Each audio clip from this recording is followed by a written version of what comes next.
Hey everybody, welcome to 2ZQ Hot Takes, where we discuss issues both big and small. I am your host, the very handsome Tim Kirk, and this time I'll be talking about expiration dates. Some of us are really good at recognizing them and taking action long before that happens. They stay fresh, no moss on them. They know when they have peaked. Some, like me, don't realize when we've gone stale, sour, bitter, and undesirable. Could be age, kidding yourself, rose-colored glasses, arrogance, immaturity, lack of self-awareness, ignorance, and I bet a whole lot more. You might not particularly like those people, possibly even resent them on a number of different levels for different sets of reasons or emotional experiences, but they figure out when to get out before the jig is up. And now we have this interesting article from the New York Times from October 28th, 2021. The 37-year-olds are afraid of the 23-year-olds who work for them. 20-somethings rolling their eyes at the habits of their elders is a long-standing trend, but many employers said there's a new boldness in the way Gen Z dictates taste. As a millennial with a habit of lurking on TikTok, Jessica Fain understood that skinny jeans and side parts were on the steady march toward extinction. But when Miss Fain, who works as a product manager at a large tech company, heard that some of her favorite emojis might also be confronting retirement, namely that laughing, sobbing face, she decided to seek the counsel of her junior colleagues. I've heard that using this emoji isn't cool anymore, Miss Fain, 34, said she wrote in a water cooler type Slack channel. Yeah, I only use that emoji at work for professionalism, she recalled a younger employee replying. Hate to break it to you, Jess. With an H8 and the number 2, break it to number 2, lowercase u, Jess. Now, my immediate reaction to this is to recoil with a hard-hearted resentment that it seems unconscious of me, but I could see that it would invoke almost the same response that I had as a young kid every time somebody older than me was just disgusted and felt contempt for my generation anytime they did something new or different. Miss Fain is old enough to remember when millennials determined what was in vogue. Rompers, rose pink, craft beer, Netflix and chill. Now she gets the foreboding sense from colleagues that her AARP card awaits. She's 34. Subtly yet undeniably, as generational shifts tend to go, there's a new crop of employees determining the norms and styles of the workplace. And they have no qualms about questioning not just emoji use, but all the antiquated ways of their slightly older managers, from their views on politics in the office to their very obsession with work. I feel very sure that I'm uncool, said Andy Dunn, 42, who co-founded the upscale apparel brand Bonobos, once the uniform for a subset of millennial men. I've come to accept that. Aww. Andy Dunn relies on his youngest employees to help him keep up with the sensibilities of Gen Z. And we haven't even gotten to the digital natives who are the next ones. It's a fault line that crisscrosses industries and issues. At a retail business based in New York, managers were distressed to encounter young employees who wanted paid time off when coping with anxiety or period cramps. At a supplement company, a Gen Z worker questioned why she would be expected to clock in for a standard 8-hour day when she might get through her to-do list by the afternoon. At a biotech venture, entry-level staff members delegated tasks to the founder, and spanning sectors and startups, The youngest members of the workforce have demanded what they see as a long overdue shift away from corporate neutrality toward a more open expression of values, whether through executives displaying their pronouns on Slack or putting out statements in support of the protests for Black Lives Matter. These younger generations are cracking the code, and they're like, hey guys, turns out we don't have to do it like these old people tell us we have to do it, said Colin Gwynn, 41, co-founder of the robotics company Hanger Technology. We can actually do whatever we want and be just as successful. And old people are like, what is going on? Or, what is going on? 20-somethings rolling their eyes at the habits of their elders is a trend as old as Xerox, Kodak, and classic rock, but many employers said there's a new boldness in the way Gen Z dictates taste. And some members of Gen Z, defined as the 72 million people born between 1997 and 2012, or simply as anyone too young to remember September 11th, are quick to affirm this characterization.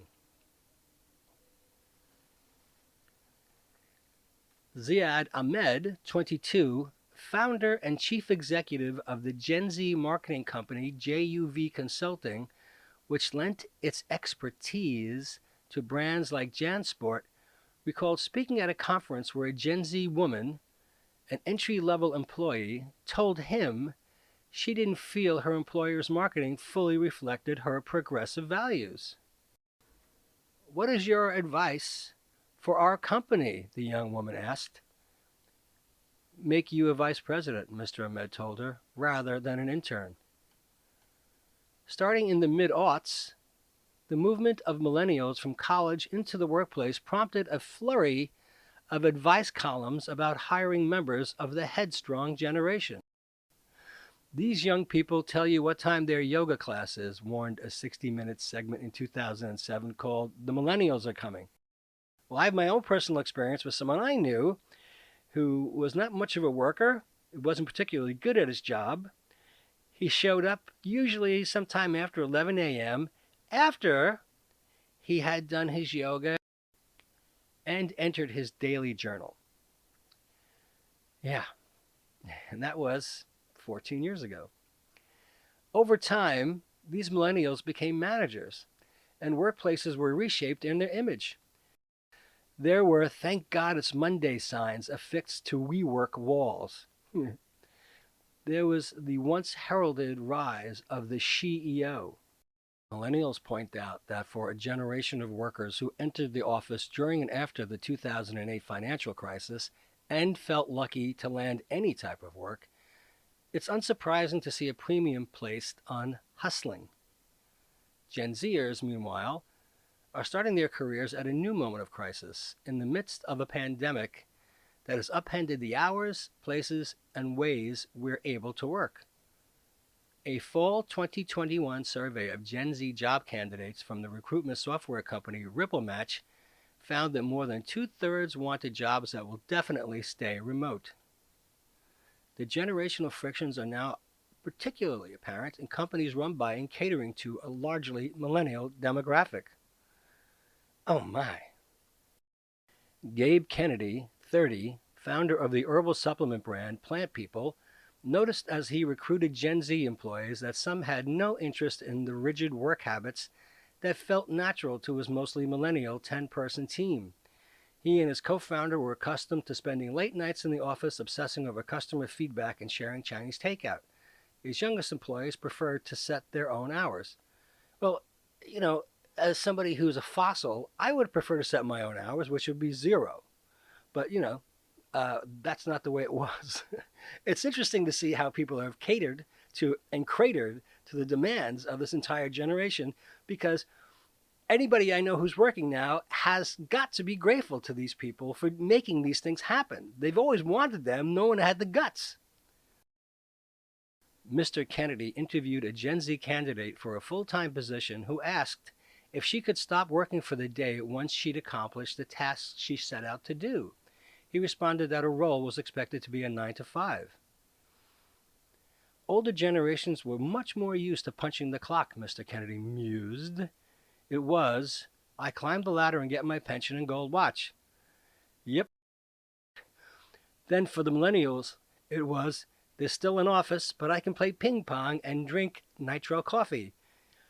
I have referred to this in previous pods, particularly the ping pong. For the next generation, it's, holy cow, I can make a living by posting on social media when I want and how I want. If only. I post on social media all the time. Ali Kriegman, 30, co-founder of the retail technology business Bulletin, wasn't sure, in the past, how to respond when her Gen Z employees insisted on taking days off for menstrual cramps or mental health. Hey, I woke up and I'm not in a good place mentally, went the typical text message. I'm not going to come in today. Instinctively, Ms. Kriegsman wanted to applaud their efforts to prioritize well-being. As an entrepreneur, I want to call out of managing my team sometimes because my period is making me super hormonal, she said. But I'm in a position where I have to push through, just like everybody else who's 20 or 30 years older than you always did. And how about the people who show up for work hungover? I don't know anybody who didn't come to work hungover. Managers like Ms. Kriegsman understood the instinct Gen Zers have to protect their health, to seek some divide between work and life, but some are baffled by the candid way in which those desires are expressed. They're unaccustomed, in other words, to the defiance of workplace hierarchy. Lola Priego, 31, chief executive. And where are all these people who were so chief executive-y? I never met, I think I met maybe 2 or 3 people in my life who were doing something like being a chief executive or an entrepreneur before they were 30 years old who were being quoted in the New York Times. Huh. Well, what do you know?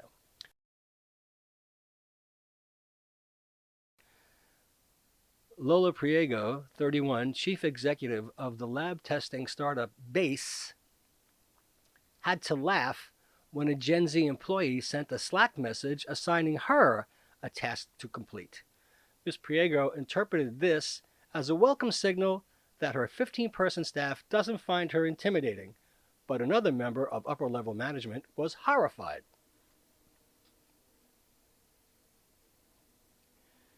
Polly Rodriguez, 34, chief executive of the sexual wellness business Unbound, said, when I was entering the workforce, I would not have delegated to my boss.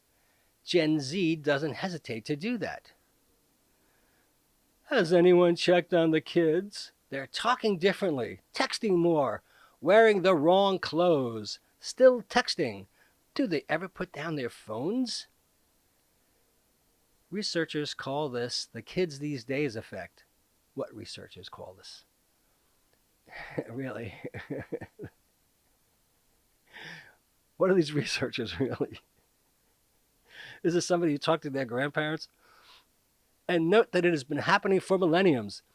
It's a natural thing that people tend to complain about everyone younger than them. Going back to the Greek philosophers, said Kurt Rudolph, an organizational psychologist, each new generation, christened by marketers and codified by workplace consultants selling tips on how to manage the mysterious youth, can strike the people who came just before them as uniquely self-focused.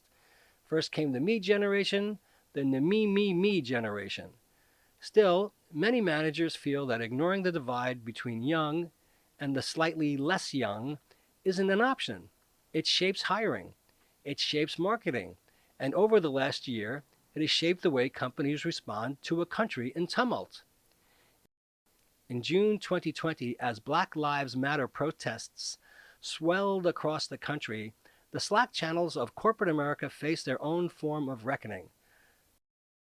I'd like to see some citation on this. For Ms. Rodriguez, it started with a Saturday morning phone call. Ms. Rodriguez's co-founder at Unbound, which sells vibrators, called to say that their social media manager, a younger employee, wanted to know what the company planned to do to support the protests. Ms. Rodriguez didn't usually receive calls on the weekend.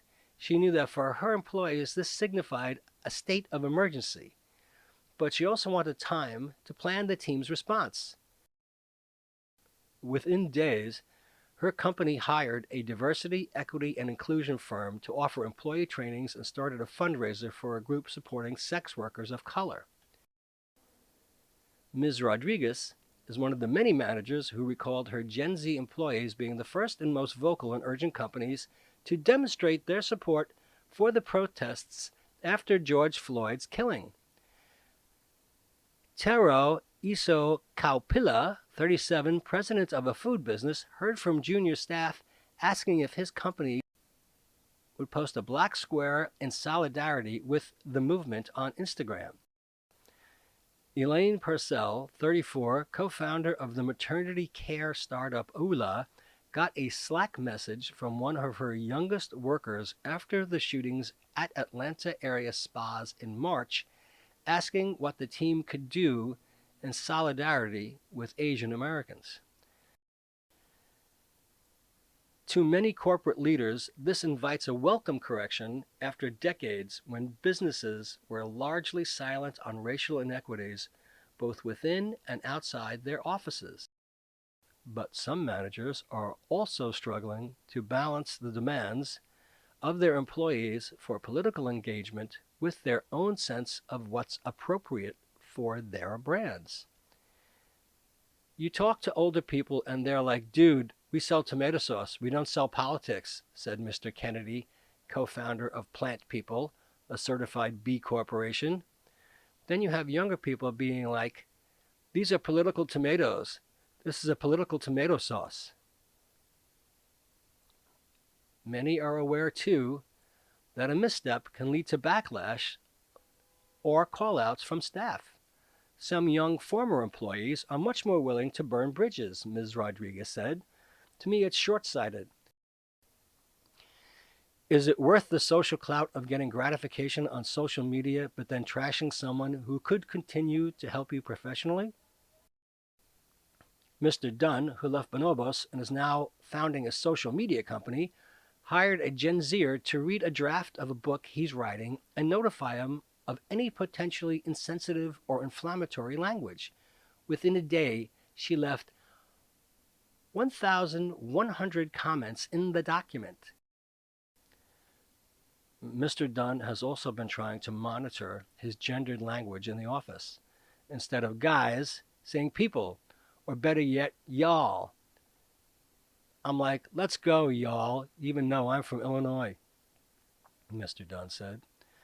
I had a wake-up around Juneteenth when someone was like, hey, are we off? I was like, oh, of course we're off. But I hadn't thought about that. For Mr. Dunn, it was a reminder of how much he relies on his youngest employees. He's fluent in millennial, but that doesn't mean he knows all the sensibilities of Gen Z. He realized that knowledge matters for his bottom line. Entry-level employees might scold him, but they also know what their peers like. You want to be close to the culture, Mr. Dunn said. At many businesses, Gen Z employees are given the increasing leeway to drive internal culture too. Emily Fletcher, 42, who runs Ziva Meditation, noticed that at her company retreat, the junior people were the ones who were the most comfortable stretching the bounds of what is considered professional conversation. This became apparent when the staff participated in an exercise she calls the Suffy Awards, sitting around a campfire and sharing personal sources of suffering from last year, trying to one-up one another as corny award show music played in the background. It was the Gen Zers, Miss Fletcher said, getting the most vulnerable by speaking about partners cheating on them or the loneliness of a solo quarantine. They celebrate human emotion instead of having an outdated framework of what corporate should be, Miss Fletcher said. Her company culture has relaxed even more, she added, since the departure of her oldest employee, who was 48. Now everyone feels safe to be a little more weird. I cannot tell you or express strongly enough how weird everybody is their entire lives. As the millennials have made clear through their own workplace ascent, one generation's weird can quickly become the new normal. I think it's already happening, said Mr. Ahmed, the Gen Z consultant. Do I think we already control the power? No, but we're pushing the envelope. He said pushing the envelope. That's something a boomer would say. And for his part, he confirms that the laughing, sobbing emoji is dead. It's an ironic thing. It's kitschy. I would usually just say LOL. Well, isn't that nice? From Wikipedia, expiration date. An expiration date or expiry date is a previously determined date after which something should no longer be used, either by operation of law or by exceeding the anticipated shelf life for perishable goods. Expiration dates are applied to selected food products and to some manufactured products like infant car seats, where the age of the product may impact its safe use.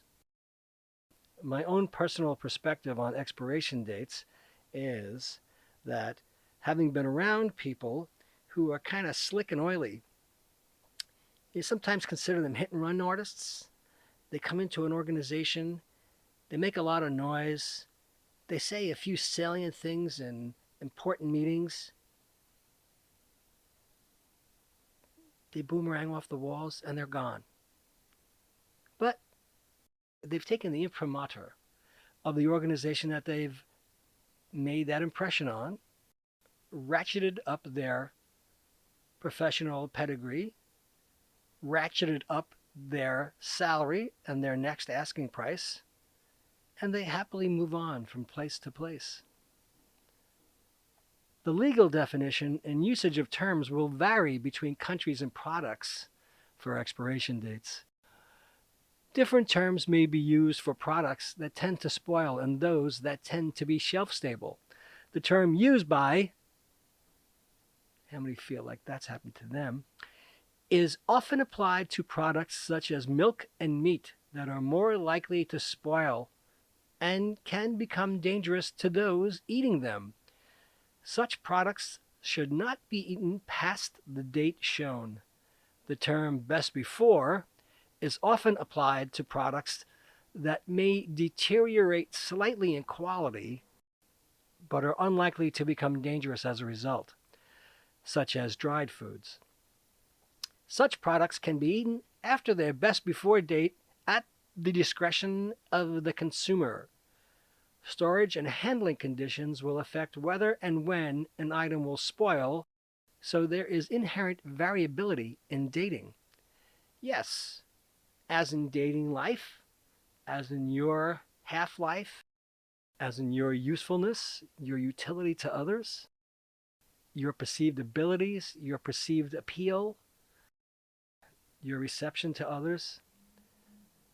Arbitrary expiration dates are also commonly applied by companies to product coupons, promotional offers, and credit cards. In these contexts, the expiration date is chosen for business reasons to provide some security function rather than any product safety concern. Expiration date is often abbreviated EXP or ED. Generally, foods that have a use-by date written on the packaging should not be eaten after the specified date. This term is generally applied to foods that may go bad due to physical instability, chemical spoilage, bacterial spoilage, pathogenic spoilage, or other factors that can make the food injurious to health. Milk, meat, fish, and eggs are all subject to spoilage. Such foods should be thrown away if past their use-by date or if showing signs of deterioration, such as changes in the smell or color. Fruits, vegetables, breads, and other baked goods can also spoil but may be less likely to become dangerous. It is important to follow storage and preparation instructions carefully for perishable foods. Some products may require a refrigeration. Others may need to be cooked to particular temperatures. Bathroom products and toiletries usually state a time in months from the date the product is opened by which they should be used. This is often indicated by a graphic of an open tub with the number of months written inside. That is, 12M means use the product within 12 months of opening. Similarly, some food products say eat within X days of opening. Best before or best by dates appear on a wide range of frozen, dried, tinned, and other foods. These dates are advisory and refer to the quality of the product, in contrast with use by dates, which may indicate that the product may no longer be safe to consume after the specified date. Food kept after the best before date will not necessarily be harmful, but may begin to lose its optimum flavor and texture. Eggs can be a special case since they may contain salmonella, which multiplies over time. They should therefore be eaten before the best before date. In Britain, this is 21 days from when they were laid. In the USA, there is a maximum of 45 days after the eggs are packed. Quality of the eggs will degrade over time due to a variety of factors. As a result, some prefer to use fresher eggs for eating and eggs a few days old for cooking. Sometimes, the packaging process involves using pre-printed labels, making it impractical to write the best before date in a clearly visible location. In this case, wording like best before, see bottom, or best before, see lid, might be printed on the label and the date marked in a different location as indicated.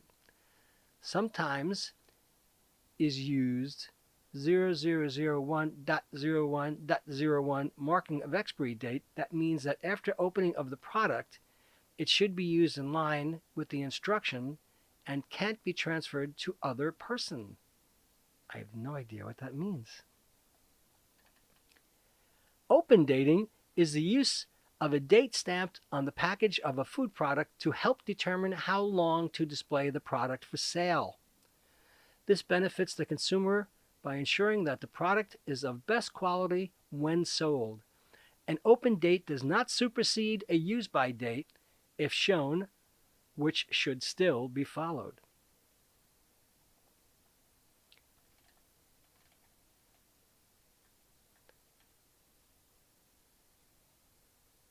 Non-food items may also carry an expiration date.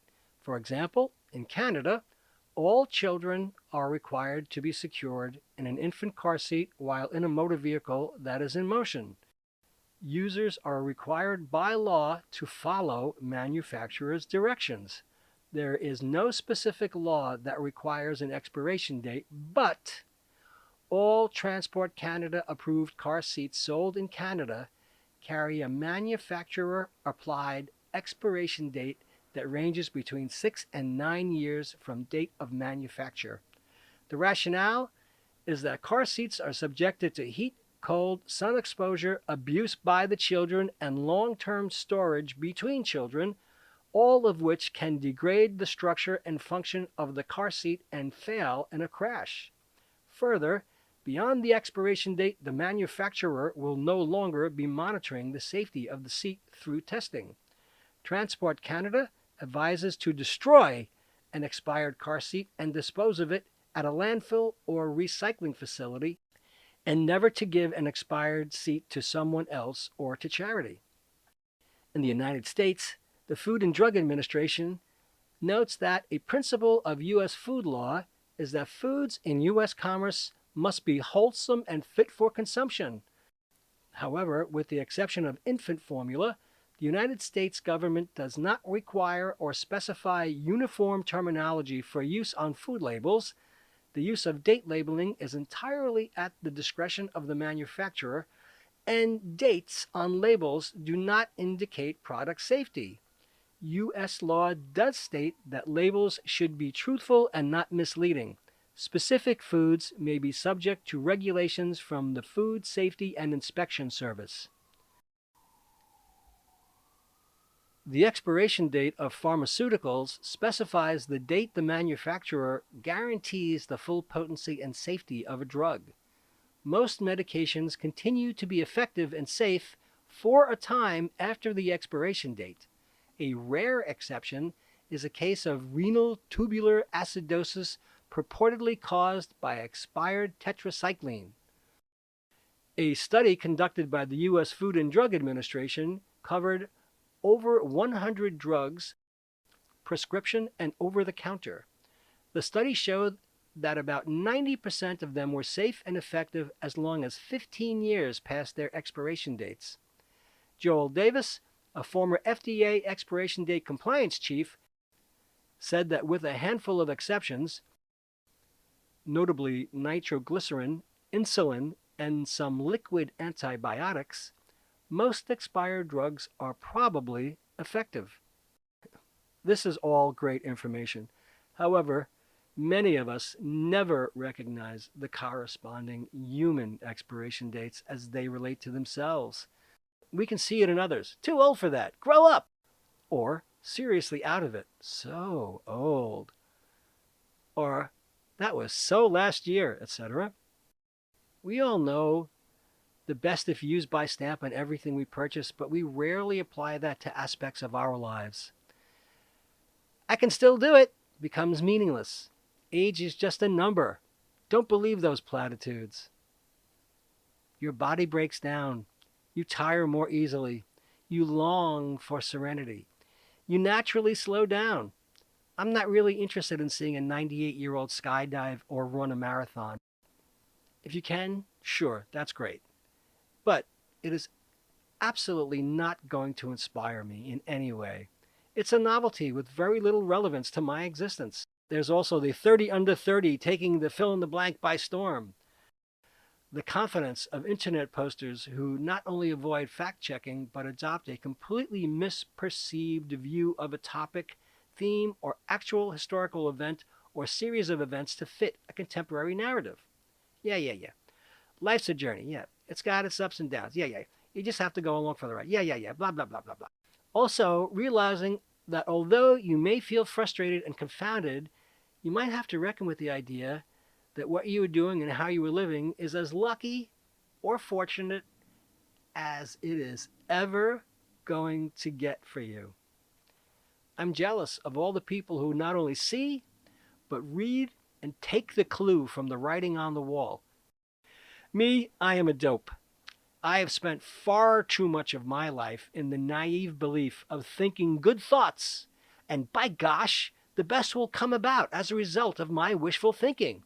Yeah, I have done that far too long, and if not as a way of life, a distinct facet of my psyche, whether muted or prominent, has been there, coloring my perceptions and dulling my intellect. So, when it hits you after you realize that you were older than the parents of most of the people you are around every day, it may indeed be past your expiration date. It just happens. It strikes you. The smarter people I have known have had a much more I'm just passing through mentality, and they have been criticized as hit-and-run types. But they have been successful to a great deal, where sticking around and hoping for the best outcomes is not too forward-thinking, but I think we all want a place to dig in and lick any wounds, nurture a path, or just be a way station in life, and then things happen. And for me, too often, it had to come to a head, and it was too late for a logical, clear-headed exit or departure. You got stuck. It is your fault. There is fault there. Other people move on, and up, and yup, and I just wallowed in the same old shit every day. I still have a hard time believing I have spent so much energy, effort, and time telling people who are high caliber and high aptitude in their career paths to stop what you are doing, don't do that, and be a traffic cop to otherwise credible professionals. And they move on while I dither away fretting over pedantic details that nobody ever cared about. Ever. A waste of life. And what was I doing? Was I seeking a form of the delusion of professional and emotional security? Sure didn't get any financial security. I was thinking about somebody I titularly worked with many years ago who was a bitter, bitter person who had a tough childhood, adolescence, and deeply resented his father's illness. He also had a brother with a serious addiction problem and another brother like him who was scrambling to find a way to survive. He became enamored of the militia mentality, and he and his brother bought a place upstate they turned into a B&B of sorts, which catered to the anti-government faction of society, somehow a faction of people looking for B&Bs. This was many years before Airbnb and the anti-government factions we are all painfully aware of these days. He had a serious drinking problem, and he was not a fun person to work with. He assumed that all of his issues were universal affirmatives and that everyone thought and felt the same way he did, which we did not. And if we did not, we were all spoiled people, which we were not. Hard to reconcile that you are the cause of poor end results based on inaction or lack of planning, commitment, intellectual development, discipline, rigor, common sense, vision, talent, temperament, and other variables which affect your performance and abilities. My sense of vanity, my ego, and my long-held misperceptions have all been either challenged or burst by the experience of the pandemic, where facets of life, whether cultural or business or personal, have dispensed with any organic progression into obscurity and or obsolescence. It just happened. While we are all attempting to adjust and using select words like pivot and new paradigm and whatever to embrace the changes that are taking a strong foothold in our world, we are, I think, almost forgetting that we are laying to waste that which, although may not be Hollywood, are still vital and necessary functions we all hear about, such as supply chain issues, and people don't want to work, or however that evinces itself around you. But the nuts and bolts still need to be maintained, or things fall apart. I know there is widespread mentality of there's an app for that, but at the end of the user experience with the app, there is a guy with a wrench and some WD-40 making sure the nuts and bolts are tight and lubricated and well maintained. There's going to be somebody who knows how to do things the hard way, not the horse and buggy way, but the way the actual concrete mechanisms and procedures really are, and not just the throwaway dispense with your mundane, menial, low-worth tasks, because that is bullshit. There are so many people who stand to and currently gain lucratively from evangelizing the future and AI and bots and apparatus which will rid us of hands-on labor and physical stress and pain and wear and tear. But not for everyone. We still don't have universal broadband in this country.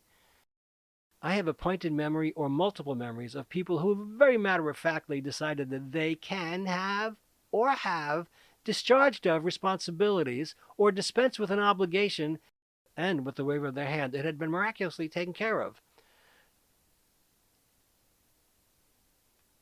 Similar to being in a group meeting where an important point, especially based on an org mission statement and business goals, is agreed to in principle, but dies on the vine because nobody embraces the practical reality of it. So everyone was completely full of shit, and it shows. And as it turns out, there is no lesson plan for that, especially coping with today's climate.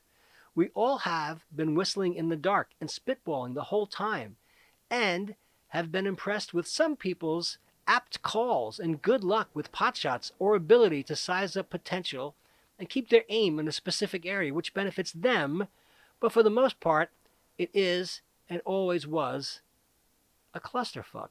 Just watching someone I know a little bit do a Facebook live stream as he strives to get a difficult job and lamenting his age and the loss of relevance and potency as he is aging, and I commiserate and sympathize with him. I have always greatly disliked the scuttling of so many people's careers before they get to the last few important earning years where they can solidify the very necessary nest egg which they have been putting off so many years due to a wide variety of reasons and root causes. But once you get there, it doesn't matter because you just don't matter anymore. You become the crank. Your opinion is heard at a lower volume. 2021, I'm famous. Nothing matters. Nothing at all. It's like being in hell. The sickest part is that you're an eternal optimist. Thanks for listening. See you next time. And as the kiddies say, peace out.